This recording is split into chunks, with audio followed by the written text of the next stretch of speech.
Olá, meus queridos, bom dia, tudo bem com vocês?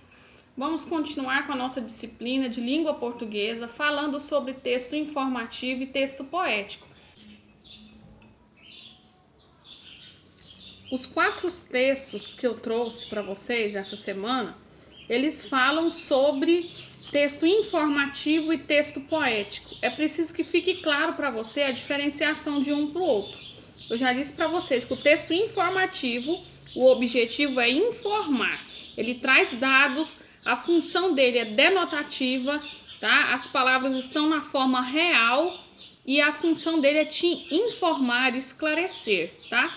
Como, por exemplo, bula de remédio, receita de bolo, tá?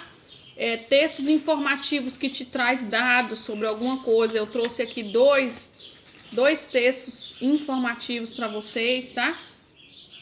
E o texto poético, ele já tem mais preocupação com a forma, tá? Ele tem mais aquele efeito subjetivo. Ele usa palavras na forma conotativa, tá?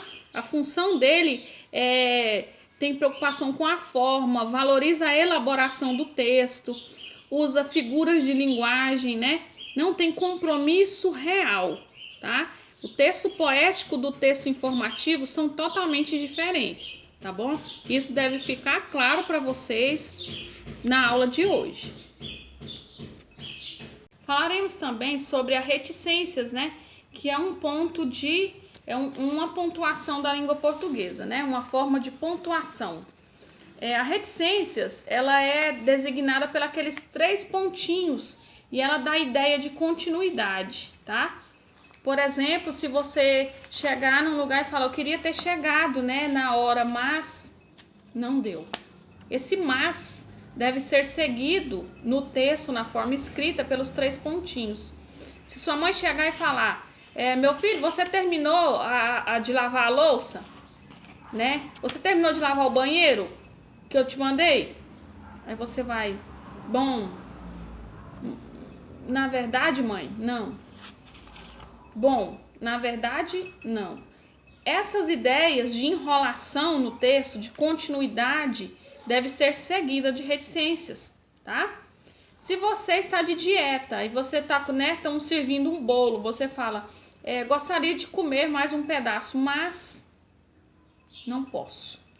Quando passa a escrever isso, esse texto passa para o papel, você deve, né, nessa enrolação que você dá, mas não posso, mas, seguido de 3 pontinhos. Se você for falar, né, também, uma outra situação, eu saí de lá e deixei os 2 conversando no jardim. Então, 3 pontinhos, né? Da continuidade. Imagina que aquela ação continua, né? Estavam conversando no jardim, continua, né?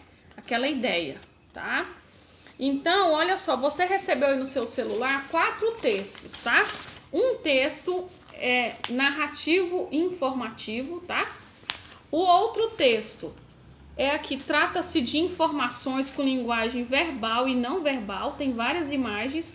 Você vai seguir o ordenamento das imagens para descobrir o processo de transformação da borboleta. Se você vai inferir informações, vai descobrir, né? Aqui tem dados, ele é um texto informativo. Assim como na receita de bolo, assim como na bula de remédio. São texto informativo que te dá informações de forma clara, direta, tá? Tem também um poema de Vinícius de Moraes, é onde tem aqui as reticências. Você vai ler os 4 textos que eu trouxe para você antes de responder as atividades, tá? Não tenha preguiça de ler. Então você vai ler um texto famoso de Vinícius de Moraes que se chama As Borboletas, tá bom? E também aqui tem outro texto, o texto número 4. Também, né, qual é o sujeito desses 4 textos? As borboletas. Predicado é tudo aquilo que se fala dessas borboletas. Então, todos os outros dados, além do sujeito, né, além das borboletas, são predicados, tá? Predicado é tudo aquilo que se fala do sujeito. Falando de quem? Das borboletas. Então, as borboletas são os sujeitos.